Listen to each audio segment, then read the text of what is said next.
भवबंधुओं, अंतिम तीर्थेश वर्धमान स्वामी के शासन काल में विराजे आचार्य भगवान विशुद्ध सागर जी के रत्नात्रय की छांव में बैठकर हम सभी माँ जिनवाणी का रसपान कर रहे हैं। यही रसपान हमें मोक्ष का सोपान दिलाएगा। आचार्य भगवान पंच महाबैतुंगा तत्काले सपर समय सुधारा नाना गुणगण भरिया आर्या मम पस्यु। वे आचार्य परमेष्टि हमारे ऊपर प्रसन्न हुए। आज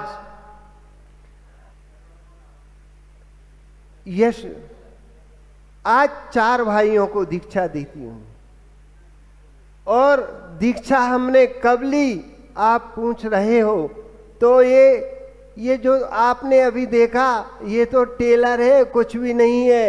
यदि आप पूरी घटना से रूबरू हो गए तो आपके नीचे जमीन नहीं बचेगी। 36 साल निकाले घर में।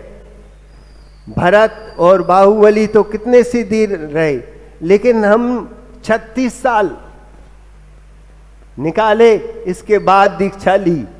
और जो मंजले का दादाजी थे ना, उनने यही कहा था कि बेटा चतुराई चूल्हे घुसी भगत भाड़ में जाए और ज्ञान काम में ना आए जब घर को नाज बढ़ाए। ये उनके शब्द थे। फिर भी हम समझ नहीं पाए, लेकिन बड़े बूढ़े थे तो हमने कहा चलो ठीक है, बात भी सही है। उनकी बात ने हमें 36 साल लगा दिया। और नहीं तो हमारे जो अमित भैया थे, बड़े मतलब बड़े बब्बा के, मंजले बब्बा के पोता, वो अमित जो तुम्हारे यहाँ रहे, प्रसम सागर जी। प्रसम सागर जी की दीक्षा हमारे सामने हुई और उनसे पहले हम निकले थे। 2004 में वो यहाँ आए थे और 2004 में हम सुधा सागर जी के पास कहाँ गए थे? सूरत पारिल्या पॉइंट में। उनने शिविर यहाँ किया था, हमने वहाँ किया था। सुधा सागर जी के सबसे पहले हमने शिविर किए, 6 शिविर किए। जब भी थोड़ी वीकनेस आती थी अपनी बैटरी चार्ज करके और आ जाते थे। साल भर चलती थी। जब आचार्य जी से और ज्यादा घनिष्ठ संपर्क हुआ कि आना जाना इतना हो गया कि साल में 2-2 4-4 बार जाते रहे। आचार्य जी ऊपर से नीचे देखते थे, लेकिन हम आचार्य जी से कभी बात नहीं करते थे कि हमें दीक्षा लेना। बस भैया वृत्ति की आचर्य कराई, जितने दिन रुकना उतने दिन रुके। और ऐसे रुकते थे जैसे परिवार कोई हमारा संघ का सदस्य है। उनके संघ में उनके मुनि राजाओं को बात पता नहीं होती थी, वो बात हमें पता होती थी। किसी से पूछते नहीं थे कि कब कहाँ पाटा लगना है, कहाँ। एक दिन बिहार चल रहा था बासोदा के करीब, और एक खेत में गांव से कुछ दूरी में एक खेत पड़ा और आचार्य श्री का मन हुआ कि यहीं रुकेंगे, किसी को बताया नहीं। और हमने कहा भैया पाटे यहीं लगेंगे। तो अरिजित सागर जी हमारे ऊपर गुस्सा हो गए, कहने तुम्हें 2 घंटा आए हुए नहीं और तुम कह रहे हो पाटे यहीं लगेंगे, तुम कौन होते हो? कहले गुरुजी को आ जाने दो सोच से, तब बात करना कि पाटे कहां लगेंगे। और आचार्य श्री ने, हमने नहीं पूछा आचार्य श्री से, और वो आए और आचार्य श्री ने कहा कि भैया पाटे यहीं लगेंगे। तो सब लोग देख के दंग रह गए कि ले इनको कहां से पता कि पाटे यहीं लगेंगे। आचार्य श्री का क्या पता कैसे मन बन। और जबकि टाइम था, सब लोग अंथु करने के लिए, और गांव कितनी दूर था, बहुत यहां से अपना मंदिर जैन भवन इतनी दूर गांव था, और पूरी व्यवस्था स्कूल में हो चुकी थी।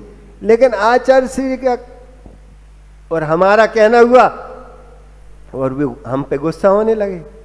और जब वो हम गुस्सा अब वो तो होते हैं, कोई बात नहीं। जब आचार्य सिंह ने कह दिया पाटे यहीं मंगवाओ, सबने भक्ति की, प्रतिक्रमण किया, जब तक पाटे आ गए तो वो भी कहने लगे भैया तुम्हें कहाँ से पता था? हमने कहा ये तो गुरु की भावना है कि हम जानते हैं। तो ऐसे तालमेल बैठते गए और हम आगे बढ़ते गए। और जब बहुत दिन हो गए करते करते, और किसानी करवा रहे थे, खेती लागोन में, एमपी में रहते हैं, यूपी में खेती करवा रहे थे। यहाँ से मन बना कि बहुत दिन हो गए, अब पार्श्वनाथ भगवान की मूर्ति वहां भी मनोग जैसे पार्श्वनाथ यहाँ बैठे हैं वहां खड़े हैं, बिल्कुल सेम टू सेम। और मंदिर भी ऐसा लगता है जैसे आज ही बना हो, और 200 साल पुराना मंदिर है। कभी जाओ तो सेरोन जी के पास में वो मंदिर बना है, लागोन गांव में। ये तो हो गई, अब अपन चलते हैं आचार्य जी के चरणों में। 2019 से हम 4 थे और 4 हो गए।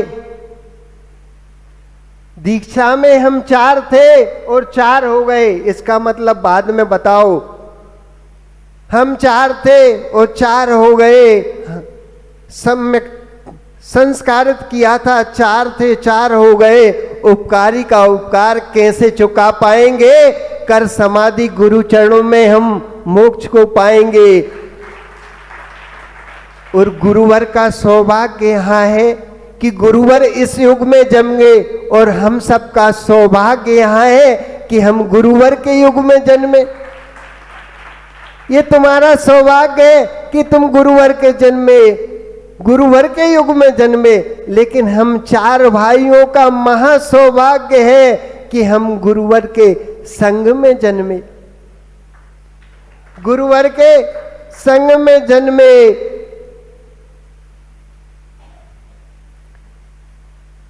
गुरुवर सा तात, गुरुवर सा तात और यशोधर सा भ्रात, यत्न करो यतीन बनने का, योग्यता तुम में है समाई। ये हम जब एक रात सोच रहे थे कि हमें कुछ नहीं आता और हम साक्ष सागर जी के साथ में कैसे रहेंगे, तो ये अंदर से एक विचार आया कि गुरुवर सा तात और यशोधर सा भ्रात, यत्न करो यतीन बनने का, योग्यता तुम में है समाई। ना भटको मेरे भाई, करो अपनी आत्मा की भलाई। और गुरु शुद्ध सागर जी ने हमें मुनि दीक्षा के द्वारा ऐसी शिक्षा पढ़ाई। मुनि दीक्षा के द्वारा ऐसी शिक्षा पढ़ाई। चंद्रमा की रोशनी किसने छुपाई? चंद्रमा की रोशनी किसने छुपाई? अरे चंद्रमा की रोशनी सूरज ने छुपाई, और हमारी जिंदगी विशुद्ध सागर ने बनाई। हमारी जिंदगी विशुद्ध सागर ने बनाई। हम थे अज्ञान अंधेरे में, हम थे अज्ञान के अंधेरे में, हम गुरुजी ने ज्ञान की रोशनी दिखाई। हमें गुरुजी ने ज्ञान की रोशनी दिखाई। आज के दिन एक अयोग्य को योग बनाया था। आज के दिन गुरुजी ने एक अयोग्य को योग बनाया था। आज हमारा पुनर्जन्म हुआ था। आज के दिन हमारा पुनर्जन्म हुआ था। पहली तो बीत गई, अब आगे की सुध पाई है। और गुरुवर जी कैसे हैं? गुरु विशुद्ध सागर के यदि गुणगान हम कितने ही गाएं पर पूरे नहीं गा सकते।